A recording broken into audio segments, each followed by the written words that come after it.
Just 10 ಮಿನಿಟ್ಸಲ್ಲಿ ಆಗೋವಂಥ liver fry ಇದು. ತುಂಬಾ ಟೇಸ್ಟಿಯಾಗಿರುತ್ತೆ, ಹಾಗೆ ಮಾಡ್ಕೊಳ್ಳೋದಕ್ಕೂ ಕೂಡ ತುಂಬಾ ಸುಲಭ.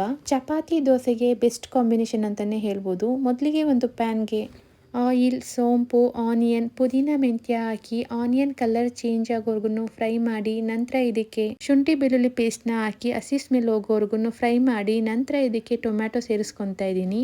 ಟೊಮ್ಯಾಟೊ ಸ್ಮೂತ್ ಆದಮೇಲೆ ಟರ್ಮರಿಕ್, ಜೀರಾ ಪೌಡರ್, ಗರಂ ಮಸಾಲ, ಧನಿಯಾ ಪೌಡರ್, ಚಿಲ್ಲಿ ಪೌಡರ್ನ ಹಾಕಿ ಎಣ್ಣೆ ಬಿಟ್ಕೊಳ್ಳೋವರೆಗೂ ನೀಟಾಗಿ ಫ್ರೈ ಮಾಡಿ, ನಂತರ ಇದಕ್ಕೆ ಸಣ್ಣದಾಗಿ ಕಟ್ ಮಾಡಿ ಇಟ್ಕೊಂಡಿರೋವಂಥ ಲಿವರ್ ಸೇರಿಸ್ಕೊಂಡು ರುಚಿಗೆ ತಕ್ಕಷ್ಟು ಉಪ್ಪನ್ನು ಕೂಡ ಸೇರಿಸ್ಕೊಂಡು 5 ಮಿನಿಟ್ಸ್ ಲಿಡ್ ಕ್ಲೋಸ್ ಮಾಡಿ ಲೋ ಫ್ಲೇಮಲ್ಲಿ ಬೇಯಿಸ್ಕೊತಾ ಇದ್ದೀನಿ.